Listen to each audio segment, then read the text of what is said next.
तो बार बार यही समझाया सब संतों ने कि इससे पहले कि मौत आ जाए, इससे पहले कि तुम्हें ये चोला छोड़ना पड़े, जो आज तुम्हें लग रहा है कि तुम बहुत खुश हो, क्यों? इसलिए क्योंकि कोई बीमारी नहीं है, कोई प्रॉब्लम नहीं है शरीर में। हल्का सा पेट दर्द हुआ, हल्का सा कोई छाला हो गया, दाना हो गया, डॉक्टर के पास दिखाने गए और वो क्या कहता है, भैया टेस्ट करा लो, पता लगा कैंसर की 4थी स्टेज है। तब ये जितना भी खाना पीना, ये जितना भी मौज मस्ती है, ये सब फीकी लगने लग जाएगी। तुम्हें चैन नहीं आएगा, रात भर रोओगे, तड़पोगे, परमात्मा से अरदास करोगे, मुझे बचा लो, मुझे बचा लो, लेकिन तुम्हारी अरदास ही गलत होगी, क्योंकि ये शरीर आज तक किसी का बचा नहीं है। हम लोग अरदास ही गलत करते हैं कि हे भगवान मुझे बचा लो, हे भगवान मुझे बचा लो। असल में हम किसको बचाना चाहते हैं? अपने शरीर को। हम अपने शरीर के लिए अरदास करते हैं भगवान से, यहीं पे हम धोखा खा जाते हैं। हम गलत, हमारी डिमांड ही गलत है। परमात्मा तो बहुत कुछ देना चाहता है, लेकिन हम मांग वो रहे हैं जो असंभव है। हम मांगते हैं हमारा शरीर हमेशा जीवित रहे, भगवान जी बचाए लो। अब ये जो बचाए लो शब्द है, ये हम शरीर के लिए यूज कर रहे हैं कि मेरा कैंसर ठीक करा दो, मैं हमेशा सही रहूं, स्वस्थ रहूं, जीवित रहूं। कब तक? अरे यहाँ बड़े बड़े देवी देवता आके चले गए, तो तुम्हारी क्या हैसियत है? तुम्हें भी जाना पड़ेगा। इससे पहले कि तुम्हारी मौत आए, जो आनी ही है, तुम अपना इंतजाम पहले से करके रख लो भाई। नहीं तो ना तो कोई माँ साथ देने वाली है, ना कोई बेटी, ना कोई बेटा, ना कोई पति, ना कोई बीवी, कोई साथ नहीं देगा। दूर खड़े होके रो भले लेंगे, तुम्हारे ऑपरेशन के लिए पैसे भले दे देंगे, लेकिन तुम्हें सहारा नहीं दे सकते अंत समय में। सहारा केवल एक नाम का होता है। कलयुग में एक नाम है आधारा, और सिमर सिमर नर उतरो पारा।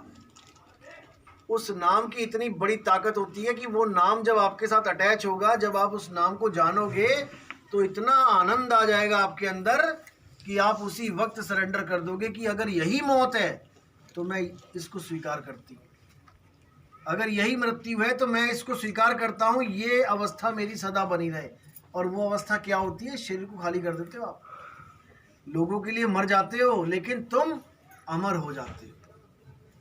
इसी के लिए साहिब ने बोला कि लो चुंबक की प्रीत ज्यों लोह को लेती उठाए, और ऐसा शब्द कबीर का इस काल से लेत छुड़ाए। मृत्यु से छुड़ा लेगा तुम्हें, मृत्यु से सदा सदा के लिए मुक्त कर देगा। जिस मरने से जग डरे, मेरे मन आनंद, और मरने पर ही पाइए पूर्ण परमानंद। हमें मरने की असल विधि नहीं पता।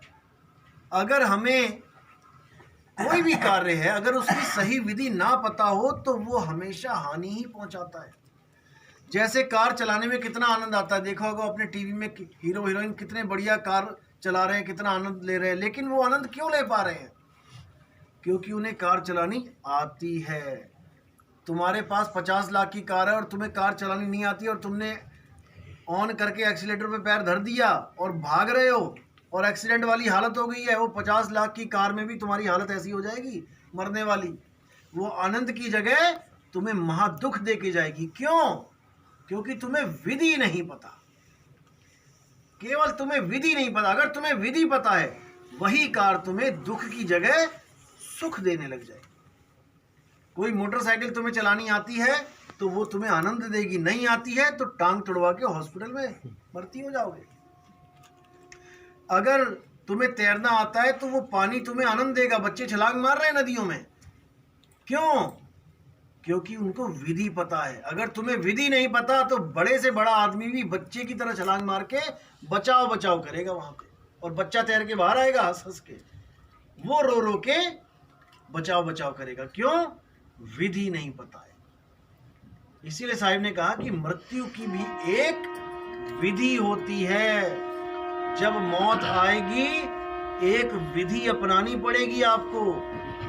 अगर वो विधि आपने अपना ली तो मौत इतनी हसीन हो जाएगी कि आप सोच भी नहीं सकते। जिस मरने से जग डरे, मेरे मन आनंद, मरने पर ही पाइए पूर्ण परमानंद।